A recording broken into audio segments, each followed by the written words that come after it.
Bonjour à tous, aujourd'hui on est dans le deuxième épisode de Sous le capot. C'est un podcast qu'on a lancé il n'y a pas très longtemps et qui s'attaque un peu aux coulisses de ce qui se passe dans les boîtes tech. Et aujourd'hui, je suis en compagnie de Olivier Girardot et Oussem Belhadj Ahmed.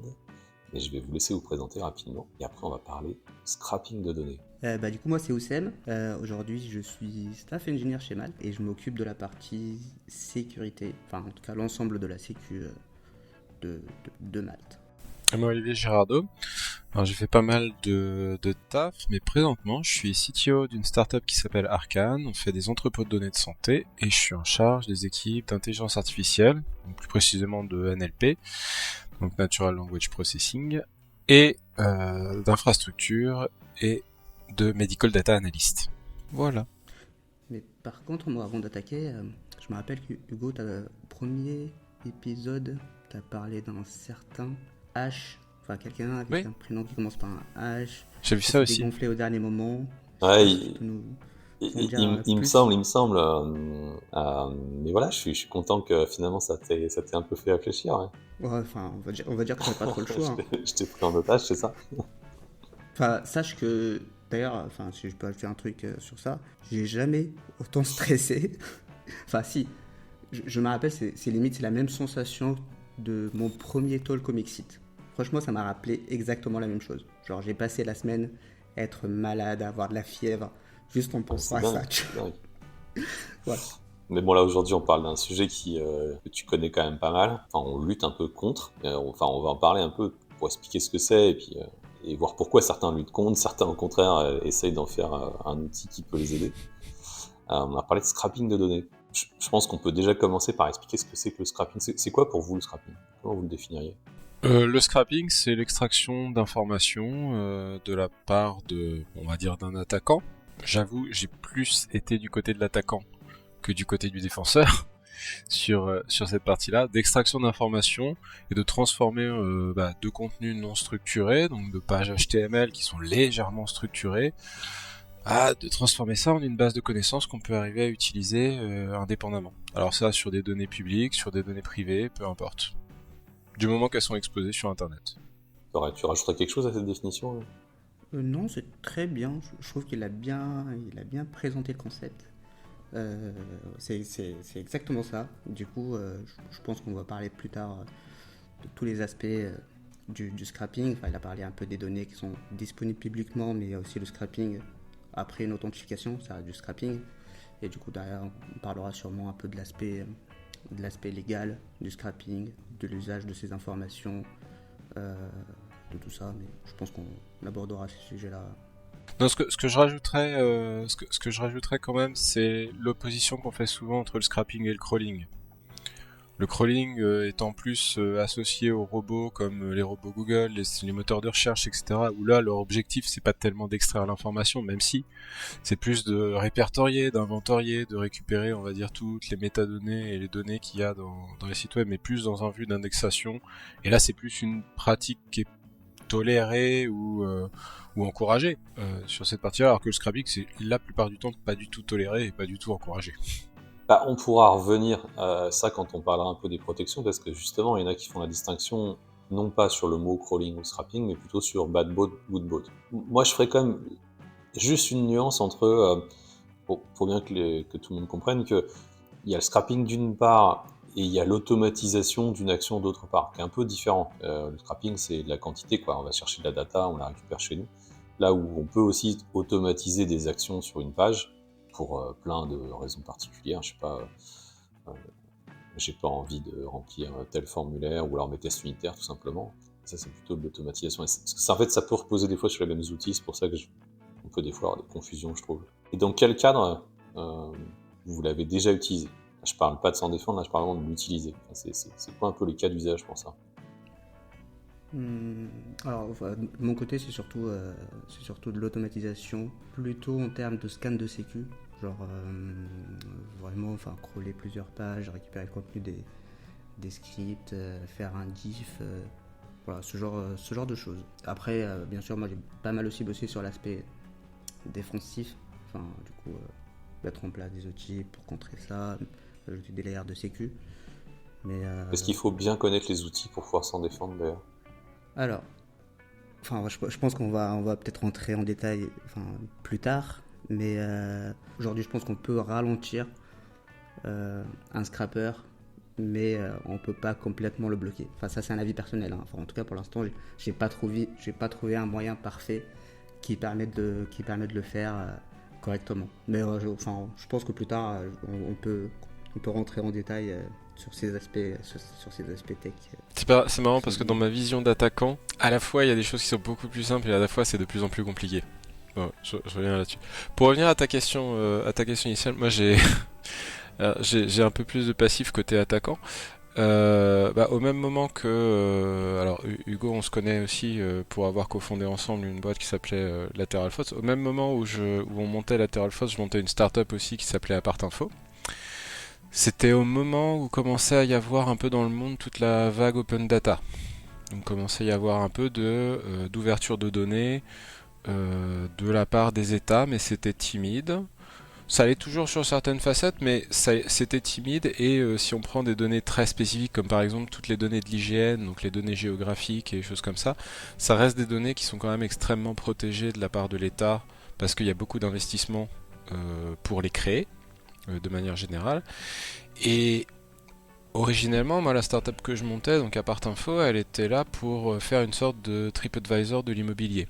Pour ça, il fallait avoir toutes les adresses de France et de Navarre, il fallait avoir un peu les données d'open data qu'on avait, comme par exemple les quartiers, les bouches de métro, les choses comme ça. Et puis il fallait plein d'autres informations qui n'étaient pas publiques, ou plus précisément qui étaient accessibles, mais qui n'étaient pas directement utilisables.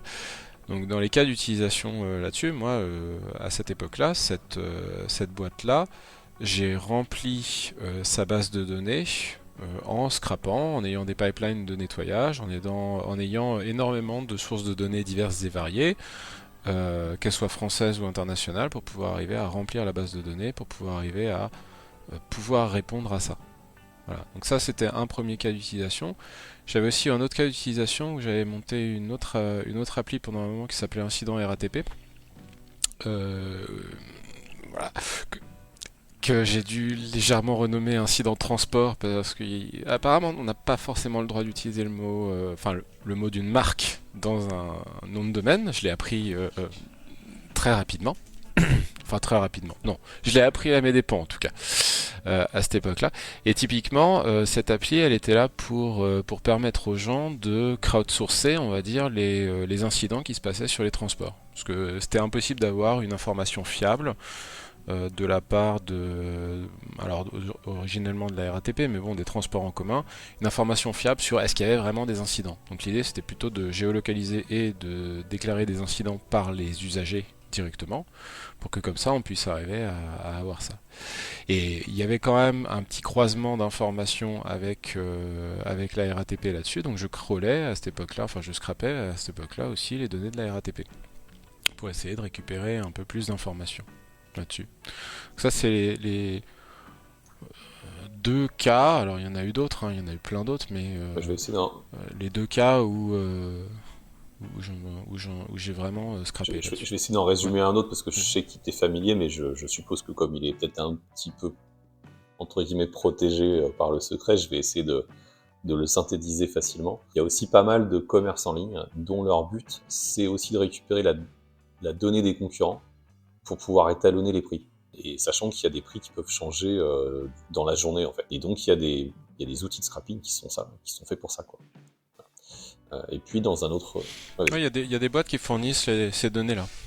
Mais après, on tombe dans un autre cadre légal, parce que le cadre légal des prix, plutôt de la formation des prix en tant que tel, et de connaître les prix de la concurrence, là par contre, tombe sous quelque chose qui est de l'ordre de l'accepter. On a le droit de connaître les prix d'un produit, et ce de manière publique. Les gens peuvent essayer de te freiner là-dessus, mais comparativement, ça t'as le droit.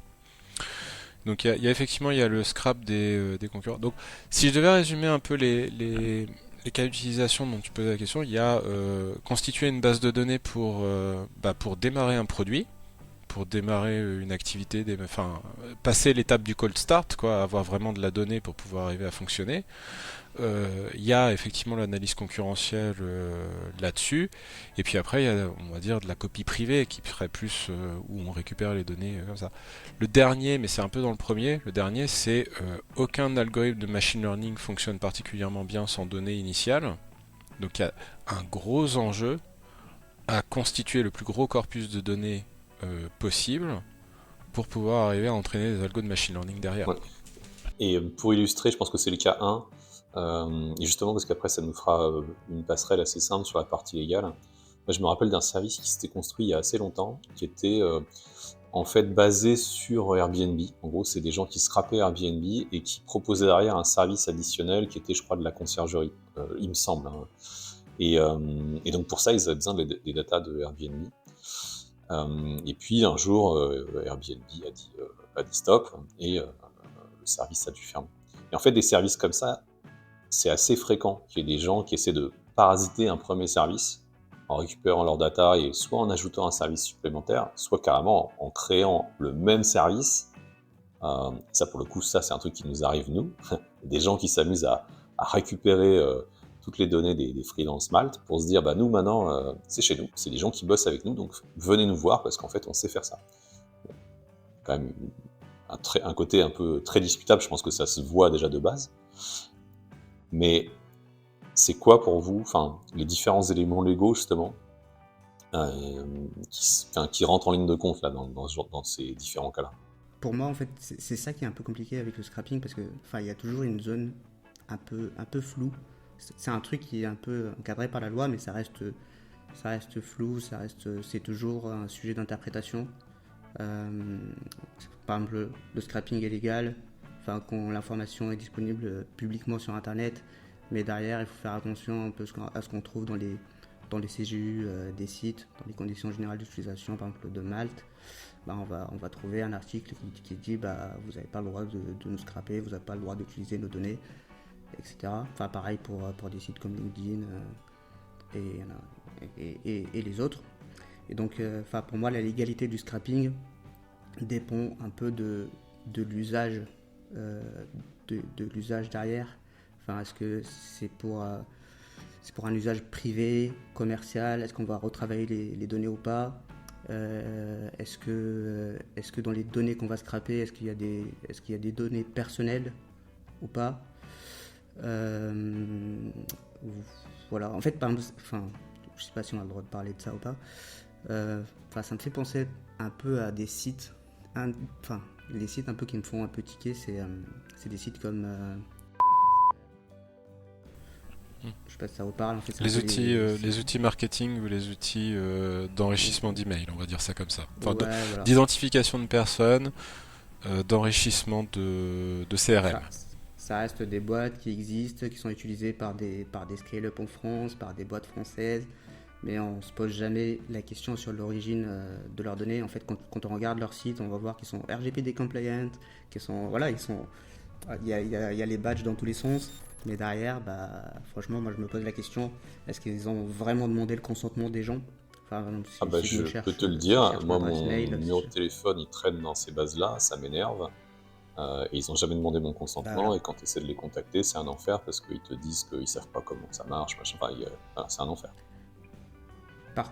Par contre, ils ont créé je pense pour être RGPD compliant, ils ont créé une page de opt-out. Tu peux demander d'être supprimé de leur base de données. Après, je sais, j'ai testé. Pas testé, je sais pas combien de temps ça prend.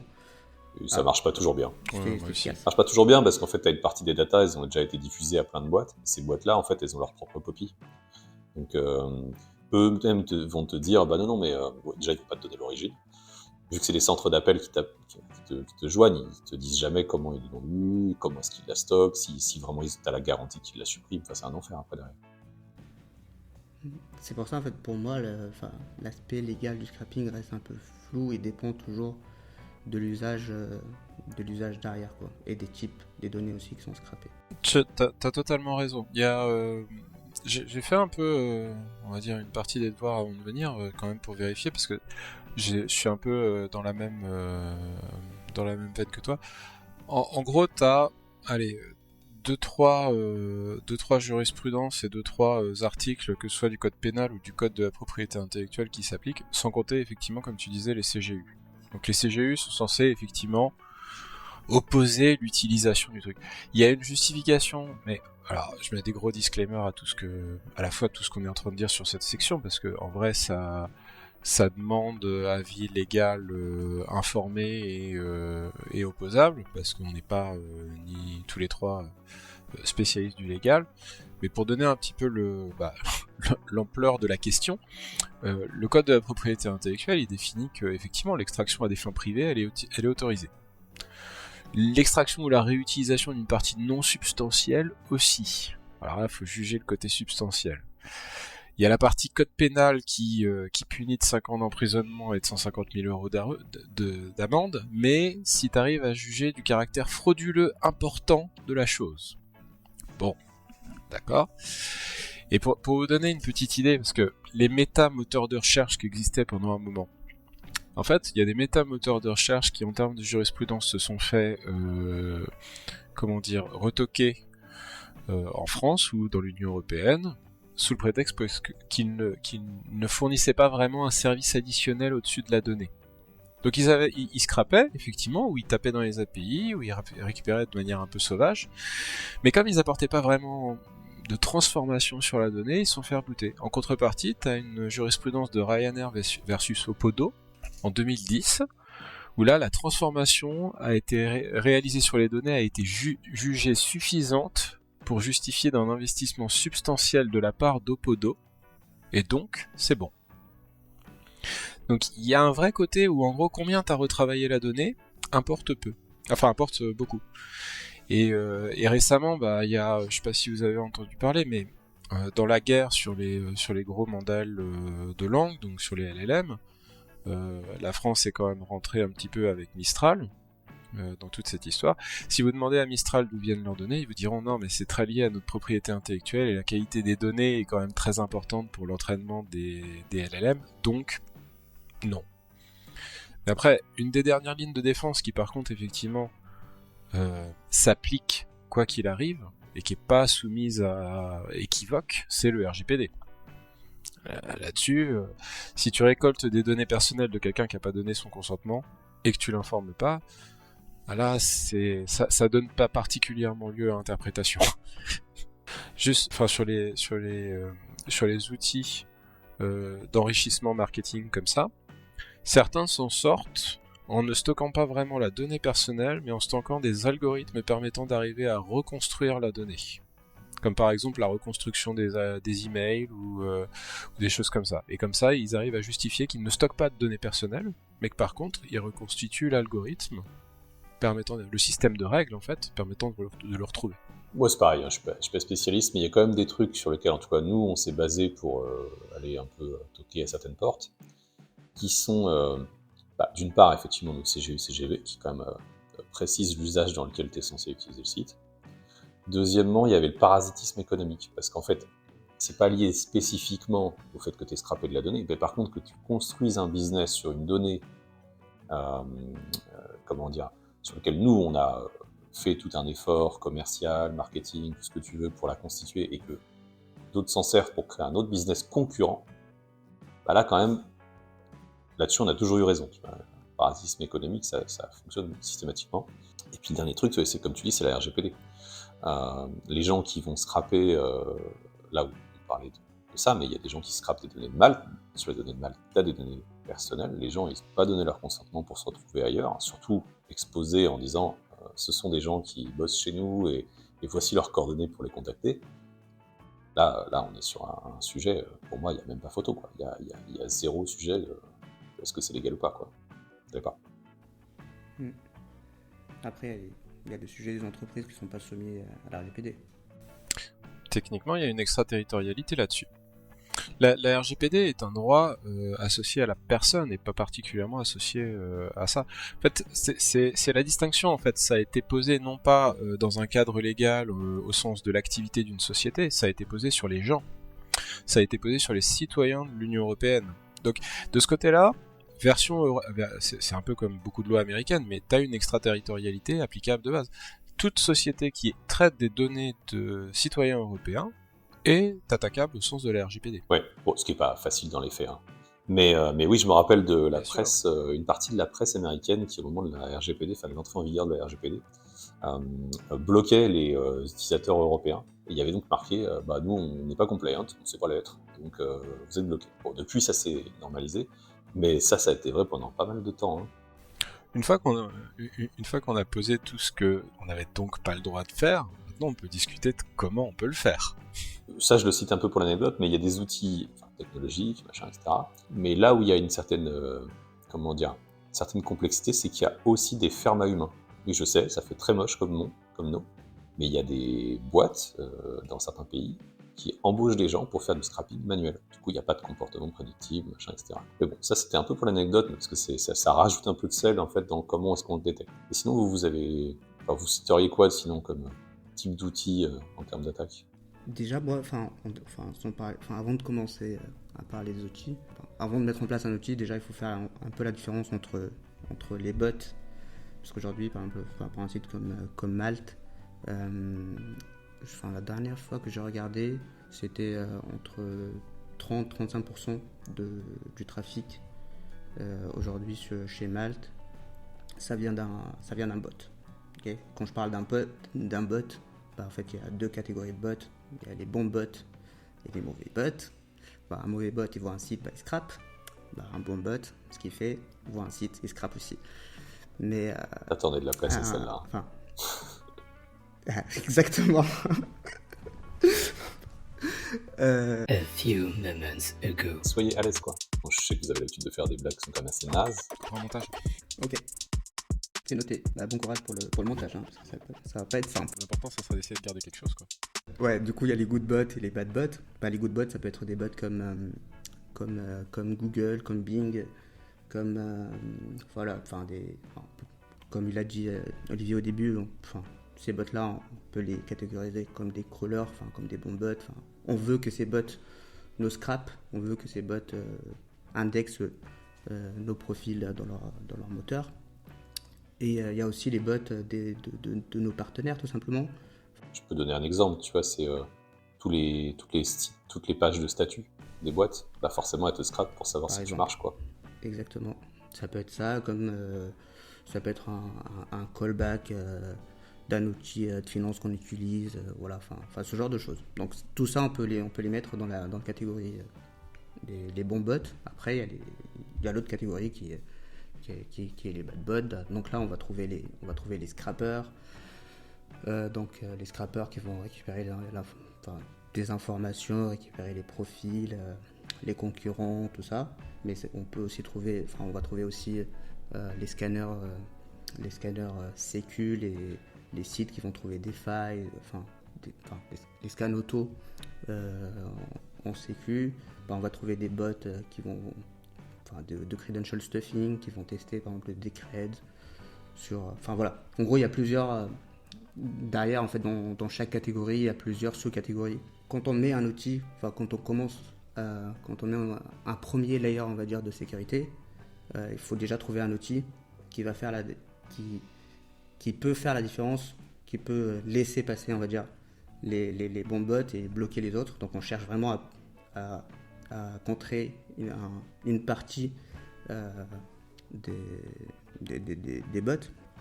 Donc, en termes d'outils, là, il y a plusieurs solutions sur le marché. Il y a Cloudflare. Donc Cloudflare, il y a un produit qui est Cloudflare Bot Management, justement qui gère tous ces aspects-là. On va trouver aussi Datadom. Après, il y a d'autres CDN aussi qui font la même chose. Perimeter X, F5, il y en a plein d'autres. Mais par exemple, aujourd'hui chez Malte, on a testé plusieurs. Aujourd'hui, on a Cloudflare en premier layer pour contrer les bad bots. Je sais pas si Olivier, tu veux rajouter quelque chose. Une des frontières que tu évoques pas forcément, mais qui est quand même relativement, alors à fortiori sur Malte, mais même sur, je sais pas, mes plus jeunes années, c'est déjà l'authentification. Le simple fait de devoir s'authentifier pour avoir accès à la totalité d'un site, c'est déjà un premier niveau qui est non anodin, parce que la plupart du temps, qui dit authentification, dit vérification de compte, dit association à un email, dit, en tout cas pour un attaquant, je dois donner une partie d'informations sur moi-même. Soit sur moi-même, soit via des emails ou des choses comme ça. Alors on peut toujours créer une adresse email pour rien, hein, c'est pas le problème, mais effectivement, il y a quand même un petit niveau où l'authentification, c'est déjà un peu un frein. Ouais. Alors en fait je voulais juste aborder au début vraiment le tooling tech, mais vraiment full tech, c'est pour ça que j'ai parlé du premier layer de sécu. Après derrière, il y a tout ce qu'on peut mettre en place, nous côté produit. Tu vois, ça peut être de l'authentification, ça peut être d'autres techniques, mais on viendra après. Mais vraiment là on parle de l'aspect pure tech, genre tu mets en place un outil pour filtrer un peu. Ouais, et là-dessus, si je reprends un petit peu ce que tu disais, effectivement, moi j'ai vu la différence en tant qu'attaquant entre un monde où il n'y avait pas Cloudflare. Alors un monde qui a introduit Cloudflare, mais c'était pas les premières fonctionnalités de Cloudflare. Hein. Les premières fonctionnalités de Cloudflare étaient quand même très orientées mitigation des DDoS et DNS un peu plus rapide, on va dire ça comme ça.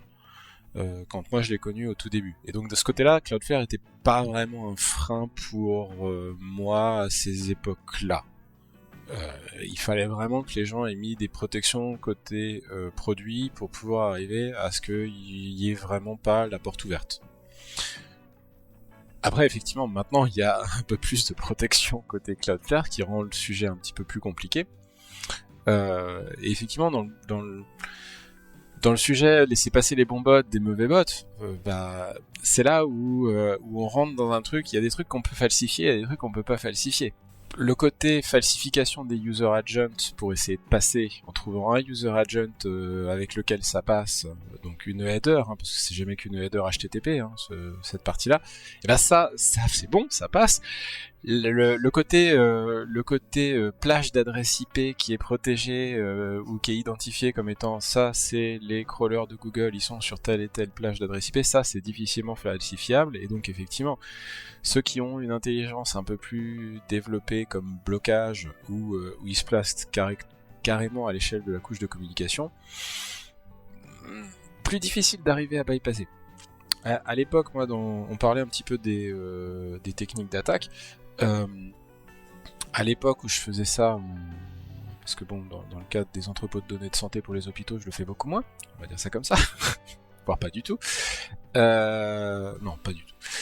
Et à cette époque-là, effectivement, on pouvait avoir déjà des systèmes de blacklist où quand un site voyait que ça venait un peu trop de la même adresse IP, il commençait à la blacklister ou à la frotter en disant t'as pas le droit de revenir me voir pendant les 30 prochaines secondes ou pendant les 30 prochaines minutes, etc.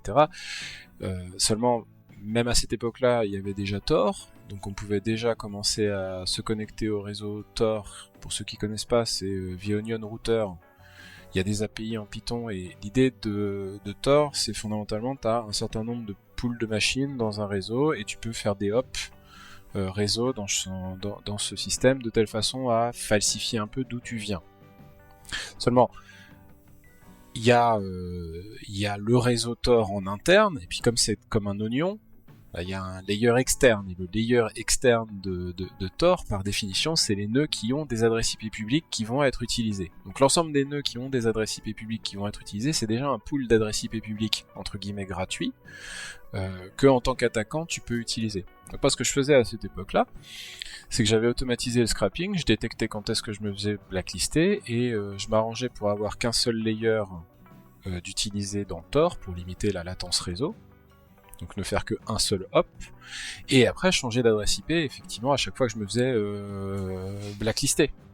Et ça faisait un crawler qui était un petit peu plus lent, parce que non seulement il fallait avoir une nouvelle adresse IP à chaque fois, mais ça permettait de bypasser cette partie-là. Sachant C'est sûr que quand on a une... Non, sachant que maintenant, t'as...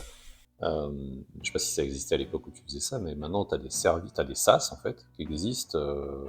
Alors, la plupart, c'est des boîtes qui sont en Asie, qui te proposent justement d'automatiser des scripts avec la garantie qu'ils seront joués sur différents serveurs. Donc, du coup, tu peux jouer avec des adresses IP différentes. Et d'ailleurs, ils te vendent... Je crois que c'est un peu d'ailleurs ça le modèle économique, c'est le nombre de plages d'IP différentes que tu peux utiliser, des choses comme ça. En fait, c'est encore pire. C'est pour ça que Je pense que le monde du scrapping a bien changé depuis.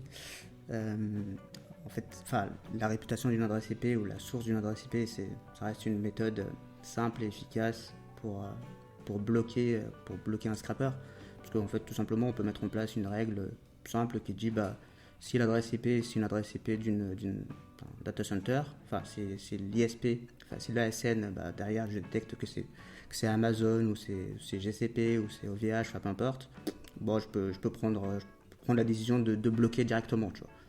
Il va y avoir des faux positifs, il peut y avoir quelqu'un qui a mis en place de l'OpenVPN ou j'en sais rien, où il passe par son serveur et du coup il va se faire bloquer. Mais ça reste une méthode qui peut être utilisée, mais à mon sens aujourd'hui qui est plus très efficace. C'est un peu, c'est ce que tu viens de dire, Hugo, c'est qu'aujourd'hui en fait on trouve des boîtes qui te vendent des proxys, mais qui te vendent des proxys, plusieurs types de proxys. En fait, il y a les proxys qu'on appelle les proxys data center classiques, donc qui coûtent pas trop cher. C'est des proxys qui vont être restés sur des data centers. Mais il y a aussi les proxys résidentiels, donc des proxys qui vont sortir sur des adresses IP d'un ISP, Orange, Free, peu importe. Donc c'est des vraies adresses IP. Toi, quand tu fais un Wiz, tu regardes un peu, tu te dis c'est Free ou c'est Orange, donc ça doit être quelqu'un, une vraie personne qui fait des recherches sur Malte. Derrière, c'est un scrapper. En fait, ça s'achète aujourd'hui, et ces services-là sont capables de garantir la fraîcheur de ces données-là, parce qu'ils ont un pool d'adresses IP qui est énorme.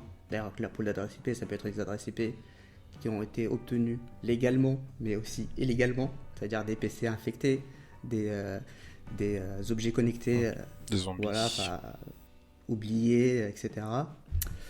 Donc il y a les proxys résidentiels, mais en plus, il y a d'autres boîtes qui te vendent aussi des pools d'adresses IP. Je ne sais plus qu'on appelle ça, des adresses IP mobiles ou 4G, je ne me rappelle plus du terme, mais qui te font passer. Du coup, tu sors avec une adresse IP d'un téléphone portable, quoi. Voilà, se baser sur l'ISP ou sur l'adresse IP pour prendre une décision de bloquer ou pas un utilisateur, c'est pas assez. En tout cas, on peut pas utiliser cette info, on peut pas utiliser uniquement cette info pour prendre une décision, pour savoir si quelqu'un est en train de nous scraper ou pas. Et c'est ça déjà qui est compliqué. Et c'est pour ça, au début en fait de la discussion, j'ai dit aujourd'hui ça devient de plus en plus compliqué de bloquer des scrappers, parce que en fait, peu importe, à chaque fois que tu mets en place un layer de sécu, derrière il y a d'autres trucs. Il y a d'autres trucs à penser, et en plus il y a l'aspect, je sais pas si on aura le temps de parler de ça à la fin, mais il y a aussi l'aspect un peu user experience, là où tu mets le curseur, tu vois, entre être agressif sur le blocage, afficher des captcha ou afficher des JS challenge un peu partout, peu importe ce que tu fais dans le site, où tu prends le risque de laisser passer un tout petit peu ce scrapping pour favoriser un peu la partie user experience. J'aime bien ce que vous disiez, c'est-à-dire que c'est hyper complexe, il y a plein de solutions, etc. Mais en vrai, à la fin, ça se résume à un débat de qui a le plus gros portefeuille. Ce que je veux dire par là, c'est que ça coûte de l'argent quand même de faire toutes ces techniques-là. Donc, est-ce que l'objectif qui est recherché, il rapporte autant que la data qui est récupérée, au vu du budget qui est mis dans le scrapping? Et de mon côté, c'est quel est le budget que je peux mettre, non pas pour l'empêcher, parce qu'en fait je peux pas l'empêcher, mais pour ralentir au maximum l'attaquant et lui forcer à dépenser plus cher pour venir me chercher de la donnée. Et donc à la fin, finalement, c'est moi je protège quelque chose qui a un capital, quelle somme d'argent je suis prêt à mettre pour faire en sorte que l'autre il en mette encore plus, jusqu'à ce que ça devienne économiquement pas rentable pour lui. J'ai l'impression que c'est ça un peu là où on en est aujourd'hui, quoi. Je sais pas si j'aurais du mal à trancher. J'aurais tendance à dire que la balance financière est quand même plus compliquée côté défenseur que côté attaquant. Parce que, pour moi, il y a quand même beaucoup de techniques qui demandent un investissement minimal, avec un pouvoir de nuisance maximal. Et à ta question, entre guillemets, de la constitution de la base de données, le problème, c'est que la plupart du temps, il n'y a pas forcément d'alternative. On parle de données qui n'existent pas forcément ailleurs. La plupart du temps dans les boîtes. Donc, la question de, pour un attaquant, quelle valeur ça a, elle est relativement inestimable en fait. Enfin, je veux dire, il y en a pas. C'est soit on l'a, soit on l'a pas. Et il y a des boîtes entières. Je vais pas forcément citer de nom, mais il y a des boîtes entières qui à l'heure actuelle vendent. Alors pas forcément des algos de machine learning. Bon, même si je pourrais le dire aussi.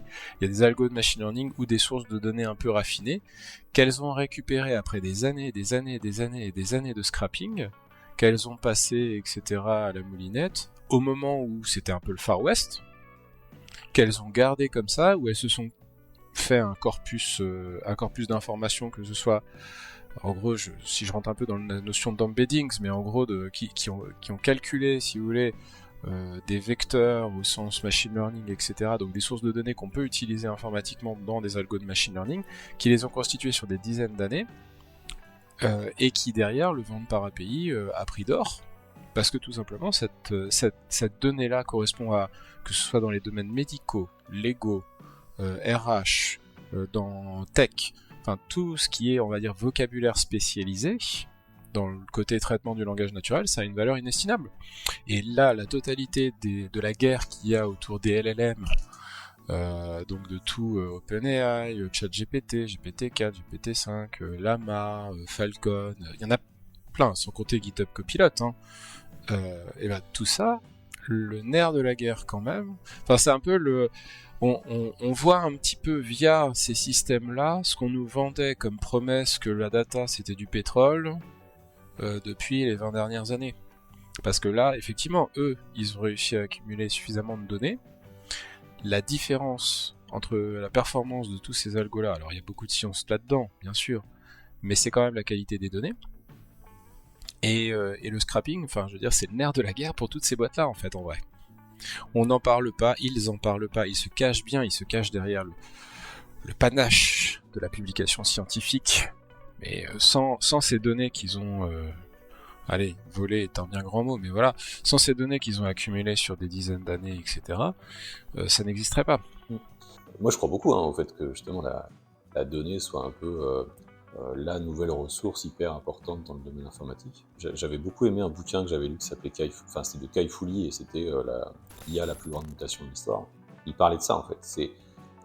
Il y a un avantage concurrentiel à la posséder, encore mieux quand tu es une boîte en fait qui a plusieurs services et qui permet de corréler de la data. Alors évidemment, tout le monde pense à Google, mais Microsoft aussi, parce qu'ils ont LinkedIn, ils ont GitHub, ils ont je sais plus quoi d'autre encore, mais à partir du moment où tu es capable derrière de faire de la corrélation hyper forte sur des tas de services, tu proposes des services à forte valeur ajoutée. Donc en même temps, moi je m'en plains pas complètement, parce que c'est vrai qu'il y a des choses dont je suis content de bénéficier. Mais de l'autre, je sais quand même que les usages, la façon dont on peut l'exploiter est un peu complexe. Mais bon, là on s'écarte un peu du scrapping, parce que... Enfin, on s'écarte. Pas complètement, parce que c'est vrai que le scrapping de ma data, elle est nécessaire pour le service de quelqu'un d'autre. C'est vrai. J'en reparlerai un petit peu après, parce qu'il y a un cercle un peu vertueux ou vicieux là-dedans. Le scrapping évolue aussi avec les LLM. Mais bon, ça on en discute. Tu parlais de la question des outils, originellement. La question de qu'est-ce qu'on veut. Les outils, originellement, ils étaient relativement simples, et ils marchent toujours bien. Python est quand même lingua franca sur toute cette partie-là. Je connais très peu de scrappers. Alors j'en connais en Scala, mais enfin, voilà, il n'y en a pas beaucoup de scrappers dans d'autres langages de programmation qui sont vraiment massivement utilisés. Originellement, c'est souvent un mélange entre requests et Beautiful Soup pour traiter, on va dire, toutes ces données. Une des choses dont on n'a pas parlé, parce qu'on parle scrapping depuis tout à l'heure, l'avantage, c'est que l'avènement, que ce soit des microservices ou des architectures avec des API REST, etc., fait qu'en fait, la plupart du temps, maintenant, il suffit juste de trouver les points d'API qui sont exposés par les sites pour récupérer la totalité de la donnée en structuré. Ce qui est quand même relativement fantastique. Et si on prend des sites comme LinkedIn ou autres, qui quand même, bon, alors à la fois sont là depuis un certain temps, mais à la fois ont quand même des équipes techniques relativement solides, en fait, effectivement, il y a des API REST, mais le cœur de la donnée, il est pas exactement là, en fait, en vrai. Je rentre pas plus dans les détails parce qu'on va dire que je scrape LinkedIn. Donc les données de LinkedIn, justement, parce que c'est un bon exemple de boîte qui doit se défendre contre ça. Leur API, elle est compliquée, il est compliqué d'y avoir accès. À une époque, elle était publique, Ensuite, ils ont fermé les accès. Ensuite, il fallait déposer un dossier. Enfin, quand je dis déposer un dossier, je parle pas d'envoyer un CERFA machin, mais en gros, il fallait quand même expliquer un peu ce qu'on voulait faire comme truc dessus. Et ils pouvaient te dire, bah non, mais vous, ça a l'air d'être un service qui nous plaît pas trop. Donc, ils avaient quand même une vision vraiment sur ce que tu voulais en faire. Et voilà. Et donc, ils ont pas mal fermé leur API. Et puis après, en termes de technique anti-scrapping, ils ont aussi pas mal de choses. C'est assez intéressant d'ailleurs de voir que nous, en tant qu'humains, on n'a pas l'air d'être trop contrariés. Google arrive à très bien crawler quand même le site. Voilà, si vous faites une recherche nom-prénom, vous allez tomber quand même en général sur un résultat de là-bas. Par contre, essayez de faire un crawler, vous, pour aller crawler LinkedIn, vous allez voir que c'est pas si simple. Enfin, c'est possible, mais c'est pas si simple. Donc, ils ont réussi aussi à bien filtrer, eux, de leur côté, ce qu'ils avaient envie ou pas. Tu parlais des IA tout à l'heure, enfin, c'est vrai qu'à chaque fois, quand on en parle, on se dit, mais les IA, elles vont révolutionner les métiers de plein de choses. Moi, j'aimerais bien savoir en quoi l'IA peut révolutionner aussi le métier du scrapping. Parce que j'imagine qu'il y a des choses qu'on peut faire avec. Alors, déjà, faut savoir que la plupart des IA, si tu demandes à ChatGPT de crawler une page, ou plutôt précisément de faire un appel HTTP, il va refuser. Il a été bridé pour. Le fait est que beaucoup de modèles de langue comme ça, beaucoup de chatbots, je appelle ça des chatbots, mais bon, admettons, c'est plus vraiment le mot, ils vont un peu plus loin que ça maintenant. Tous les LLM, en fait, beaucoup de LLM ont été bridés. Mais comme il y a beaucoup de publications open source, il y en a aussi beaucoup qui ont été débridés. Donc tu peux en utiliser beaucoup déjà pour juste faire des appels HTTP là-dessus. Une des choses que tu peux demander à ChatGPT, entre autres choses, si tu as envie, c'est de te générer tout ce qui est sélecteur CSS et création. En gros, tu peux lui donner n'importe quelle page HTML et lui dire, moi je veux extraire ça, donne-moi, on va dire, la requête qu'il faut absolument que j'écrive en Beautiful Soup, en Python ou peu importe, pour arriver à récupérer les données. Et ça, c'était quand même un des gros sujets de l'attaquant. Un des sujets de l'attaquant, c'est qu'à chaque mise à jour du site web, tu perds la totalité de ton pipeline de traitement. Et il faut le réécrire.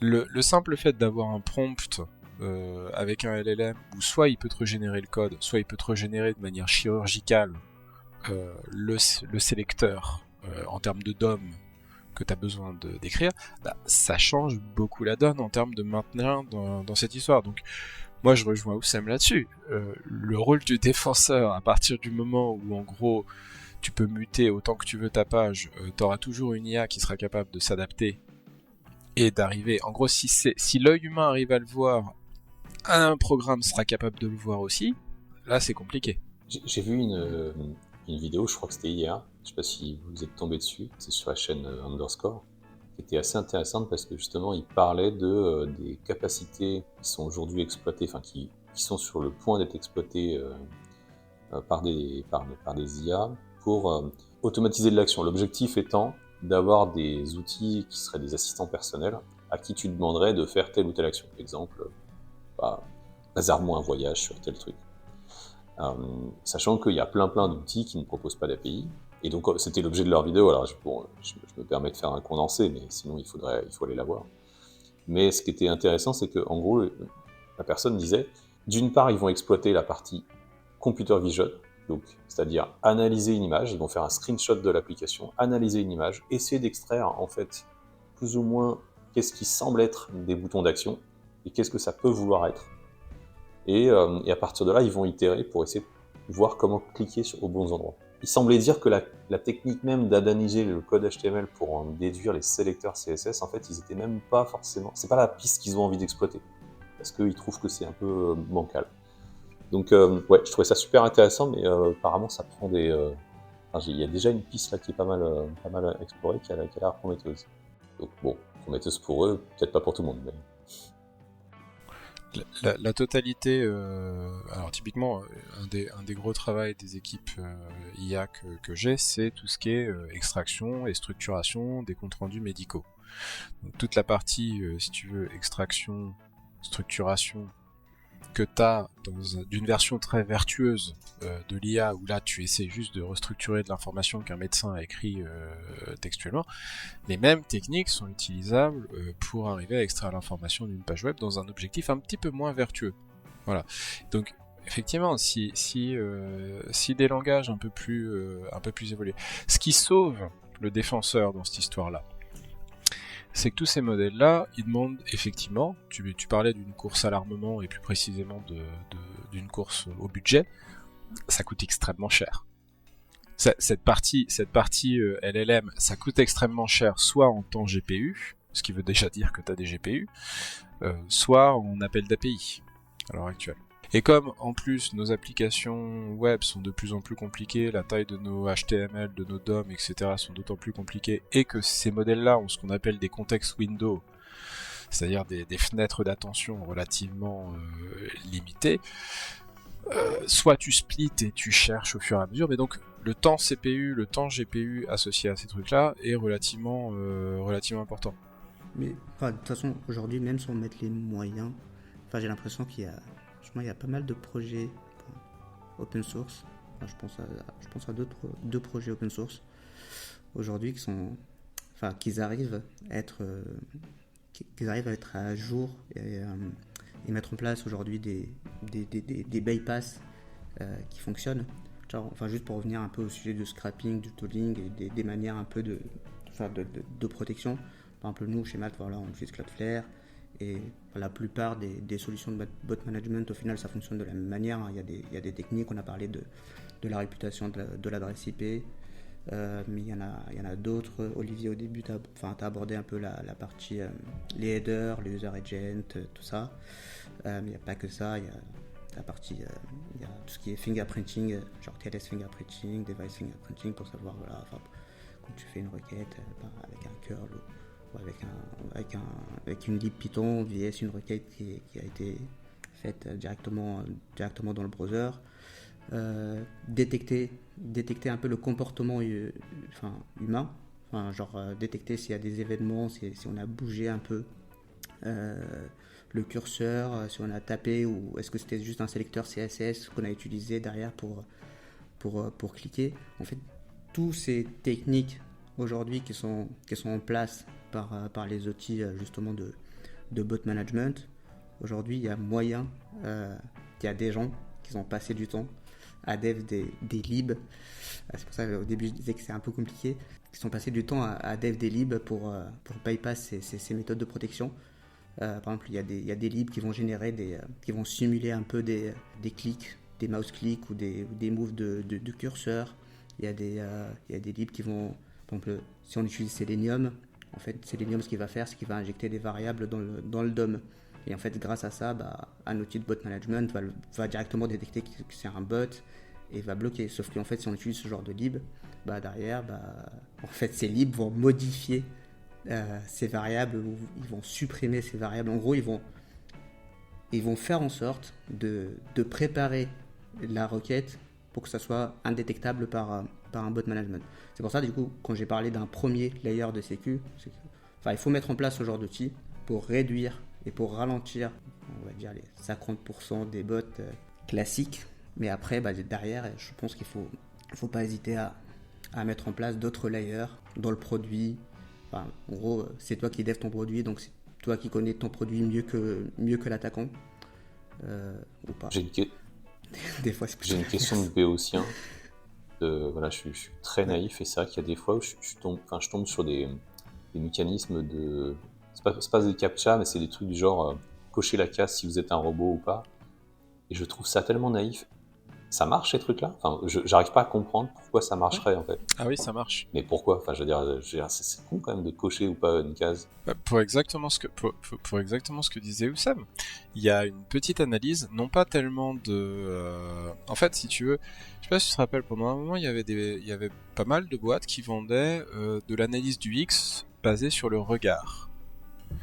Et après, t'as pas mal de publications qui, en fait, sont sorties en disant, ok, peut-être, on peut le faire avec le regard, mais en fait, en vrai, souvent, la souris suit le regard.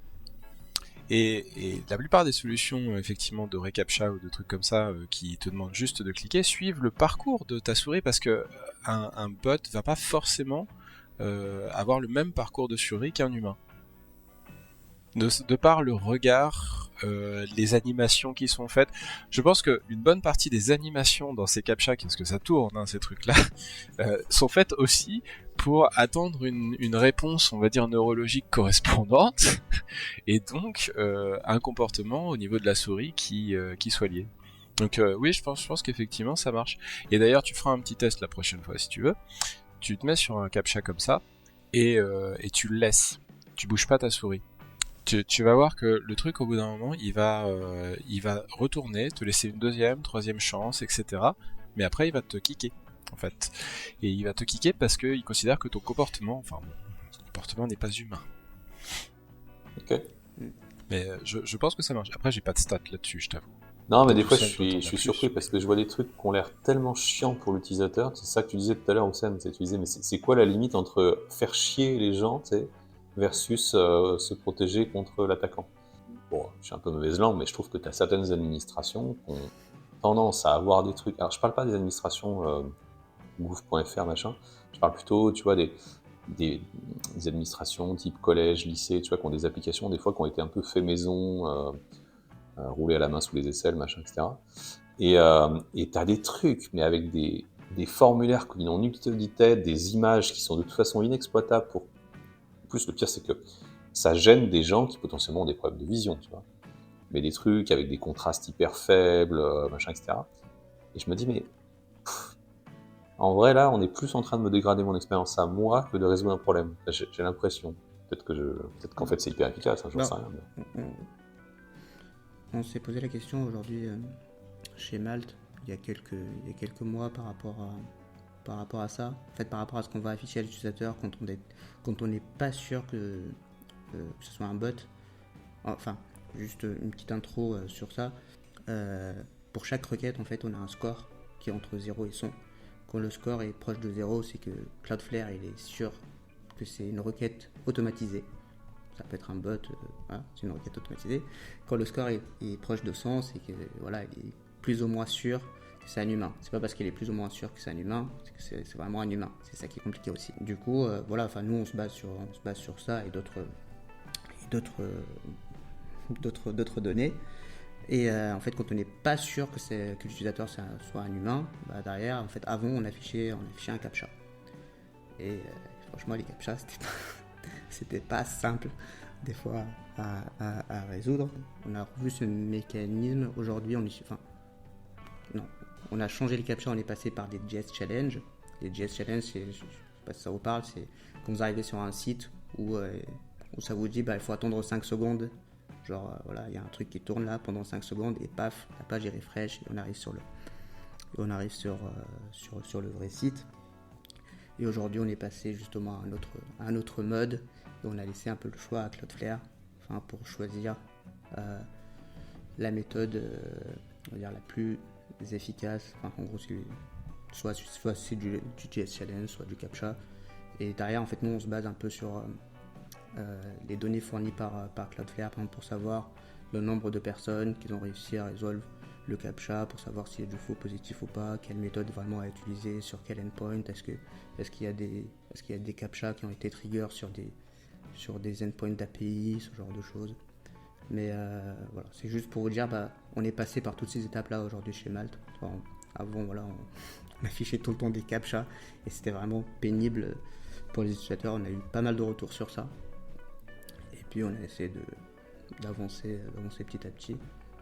Ce que je trouve intéressant dans ton discours, je pense que tu en es totalement conscient, mais je mets un point là-dessus, on se rapproche tellement des systèmes d'intrusion detection system, des SIEM, de toute la partie sécurité où la vérité elle est un peu entre les deux et où typiquement tu es obligé d'arriver à avoir tout un faisceau de critères, de choses un peu qui viennent ensemble pour pouvoir arriver à te forger une opinion sur un utilisateur, sur une requête, sur une IP, sur des choses comme ça. En fait, c'est pas un problème décidable du point de vue du défenseur, et c'est surtout, comme je disais, pour moi, l'engagement en termes de budget, ne serait-ce que humainement, pour arriver à tenir ce genre de cellules, dire ça comme ça, je veux dire, c'est énorme. On peut essayer d'arriver à j'ai un très bon ami qui bosse là-dessus chez Google, mais on peut essayer d'arriver à utiliser les algos de machine learning pour pouvoir arriver à ça, mais notoirement les algos de machine learning quand même s'appuient sur des tendances. La base d'un IDS et la base d'une intrusion ou d'un scrapper ou quoi que ce soit, c'est que c'est pas la norme forcément, normalement. Et à partir du moment où c'est pas la norme, c'est très très difficile à détecter. Mais c'est un peu le cas aujourd'hui dans les outils de bot management. Aujourd'hui, il n'y a pas que des analyses statiques qui sont faites sur les requêtes. Hein. Il y a des analyses de comportement, il y a des machine learning, il y a des analyses de comportement, comment il se comporte l'utilisateur sur le site, est-ce que c'est un comportement classique d'un utilisateur de Malte. Enfin, aujourd'hui, ils sont aussi capables d'aller sur ce terrain-là. Mais encore une fois, il ne faut pas se baser que sur ça. Il faut pas se baser que sur le tooling fourni par un outil de bot management. Et c'est là où on doit travailler sur des protections qu'on doit faire nous-mêmes, genre côté produit, parce qu'aujourd'hui on connaît le comportement, le workflow classique sur l'utilisation d'un site comme Malte. On connaît comment un utilisateur Malte se comporte, les workflows plus ou moins classiques. Au début, tu as parlé un peu du ce qu'on appelle le hot wall, le fait d'être authentifié pour accéder à l'information. Mais ça peut être d'autres techniques aujourd'hui, pardon. C'est un peu, en fait, ouais, sans expliquer exactement. Non, mais tu peux donner un parallèle, c'est-à-dire que, je sais pas, le postier qui t'amène tous les jours du facteur, s'il vient tous les jours dans ton immeuble et qu'il pose pas de lettres, tu te dis qu'il est pas là pour poser, enfin qu'il n'est pas tout à fait facteur, quoi. Donc voilà, il y a des choses comme ça où tu sais que le comportement il est pas normal versus ce qui est attendu. J'aime beaucoup l'exemple. Je peux. Vas-y, excuse-moi. Non, j'allais dire, aujourd'hui, on a des utilisateurs qui sont chez nous depuis 2018, qui se connectent tous les jours, mais qui ne sont jamais convertis. Donc, au bout d'un moment, tu te poses des questions, quoi. Ouais, c'est le genre de gens comportement aujourd'hui. C'est pas la définition d'un flâneur, non? C'est pas ça? Peut-être. Ouais, c'est quelqu'un qui flâne. Voilà. Enfin, aujourd'hui, on arrive à détecter pas mal de bots. Même pour l'instant, on prend la décision de les laisser, de rien faire, parce qu'on travaille sur le sujet, on essaie d'améliorer petit à petit ce qu'on a en place. Mais voilà, c'est tout ce que j'ai à dire. Ça, c'est un sujet hyper intéressant, c'est-à-dire qu'il y a quand même un moment où, en tant qu'opérateur, on va dire, d'un site avec pas mal de trafic, tu prends sciemment la décision, je peux la reformuler en posant la question, quand est-ce que tu prends sciemment la décision de laisser du trafic, ce que tu considérerais comme illégal, sur ton site, sous, le prétexte de pouvoir arriver à mieux identifier le reste, en fait, en vrai, par certains côtés. C'est un peu, je sais pas, le parallèle du dealer de drogue versus le cartel, mais il y a un côté comme ça. Quand est-ce que tu prends cette décision? Non, mais t'as raison. Pour moi, il y a un peu deux critères de choix. Le premier, c'est déjà parce que t'avais pas encore identifié le pattern, et au contraire, effectivement, c'est intéressant de commencer à identifier des patterns différents de ceux que tu adressais avant. Ça, c'est une première chose. Et la deuxième, c'est des fois, tu veux collecter aussi de l'information pour aller un peu toquer à certaines portes pour leur dire, écoutez les gars, c'est pas très cool. Et surtout, vous l'avez fait en masse. Bon, on a un peu laissé le temps que ça se fasse, mais on sait maintenant comment vous avez procédé. Donc il peut y avoir ça aussi. Question aussi des fois tout simplement d'investissement, parce que en fait, peut-être que certaines protections, elles coûtent tellement cher que pour l'instant, tu préfères attendre versus le désagrément que ça te cause. Ça peut être aussi ça. Donc ouais, il y a pas mal d'arbitrage, bien sûr, pour faire ce choix. Moi, ce que j'aime bien en tant qu'attaquant dans cette histoire, c'est effectivement qu'on me laisse faire sous le prétexte du greater good, on va dire, par certains côtés. Sans parler plus particulièrement des mesures de protection que vous avez mis chez Malte, moi je peux parler des mesures de protection qui m'énervaient. Pas chez Malte, parce que j'ai pas scrappé Malte. Full disclosure, j'ai pas scrappé T'avais Malte. accès à la base de données, je pense que c'était Euh, nécessaire. oui, j'avais même monté le data lake, donc c'était pas le plus compliqué. Mais typiquement, déjà, effectivement, l'authentification était un sujet. Dès qu'on m'a commencé à mettre de l'authentification, ça a posé une barrière supplémentaire. L'obfuscation du sitemap. Pendant un bon moment, les sitemaps étaient relativement simples et relativement complets pour pouvoir arriver à vraiment découvrir le site. Le sitemap, c'est la première chose que en tant qu'attaquant, tu vas regarder, même en tant que robot. Déjà, tu vas regarder le robot.txt pour essayer de voir les 10 allos, parce que par définition, dès qu'en gros, tu as dans le robot.txt tout ce que tu n'as pas le droit de regarder, c'est le premier truc que j'ai envie de regarder. Voilà. Après, tu as effectivement le sitemap qui est quand même un outil fantastique et qui en plus est mis à jour. Il a la beauté d'être mis à jour, donc si tu le reprends régulièrement, on va en plus te donner un différentiel de tout ce que t'as pas déjà scrappé, ce qui est quand même très gentil.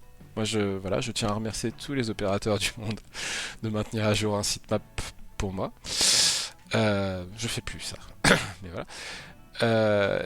Et après effectivement il y a aussi la simple découvrabilité dans le site. Vous faisiez le parallèle là, un petit peu sur Malte. Je pense pas que sur Malte il y a une page quelque part où il y a juste la liste paginée de tous les profils de Malte. Voilà. Il fut une époque où c'était un peu monnaie commune dans certains sites d'avoir, par exemple, alors pour moi c'était l'ensemble des départements, l'ensemble des régions, où tu pouvais cliquer par département, par région, redescendre à la rue, redescendre même à l'adresse, avoir toutes les adresses d'une rue, etc., etc. Et ça c'était du pain béni. C'était fantastique parce que suffisait d'avoir ça, t'avais déjà l'inventaire, et après t'avais un catalogue. À l'époque où t'avais effectivement la totalité des pages directement découvrables dans le site, c'était du pain béni. Tu pouvais juste parcourir ça. T'avais non seulement l'index de tout ce que t'avais envie de scraper, et puis tu pouvais t'en laisser pour la prochaine fois et revenir après. Et comme ça, t'avais un peu tout ton inventaire. Euh, de la même façon, les recherches, les moteurs de recherche qui supportaient 0 caractère, c'était pratique. Ou étoile. Quand en gros les recherches étaient déjà basées juste sur des moteurs, enfin pas sur des moteurs de recherche, mais sur des bases de données, tu pouvais mettre pourcent ou étoile et tu n'avais aucun critère et tu pouvais juste rescraper tout ça comme ça et souvent c'était ordonné. C'était parfait. Ces trucs-là ont disparu un petit peu des produits. Parce que déjà certains produits en fait, à commencer par Malte, mais d'autres produits ont une partie privée et une partie publique. T'as pas accès à tout quand t'es pas authentifié. Et quand t'as pas accès à tout en n'étant pas authentifié, déjà ça met une petite barrière à l'entrée. Effectivement. Et après le dernier point, oui, tu en as parlé, hein, c'était les captchas ou le throttling pur et dur. Le throttling pur et dur où tout simplement on te disait tu vas un peu vite. Tu vas un peu vite là, tu vas trop vite pour avoir vraiment savouré la page que tu viens de voir. Ouais. C'est marrant parce Voilà. que ça c'est... et on conclura presque là-dessus parce qu'on commence à atteindre quand même une certaine durée. Je vais vous laisser après retourner un peu à vos pénates. Hein. Mais il y a longtemps, j'ai bossé pour un site, pour un gros industriel français, et ce site, il proposait des recettes de cuisine. Et une grosse partie des recettes de cuisine, elles étaient scrappées sur d'autres sites de cuisine. Et donc c'était pas top, hein, voilà. Donc il y avait des personnes qui faisaient ça, et puis il y avait aussi une extension navigateur qui avait été fournie aux utilisateurs de notre site, et qui permettait en gros à n'importe qui de faire comme une sorte de marque-page sur une recette qu'il avait plus quelque part, et ça importait dans le site en question. Bon, plein de choses qui ne vont pas dans ce que je viens de vous raconter. Mais ouais, le throttling, ça faisait partie effectivement des trucs où quand tu vas attaquer des gros sites, parmi les plus gros français qui font de la recette de cuisine, bah oui, forcément, il y a ça qui est en place. Au bout d'un moment, c'est suffisamment efficace quand même pour te dissuader. Alors, évidemment, modulo le fait que tu fasses varier ton IP, machin, etc. Voilà, c'était une anecdote qui m'avait fait bien marrer, parce que là, on parle de quelque chose d'il y a maintenant bien 10-15 ans.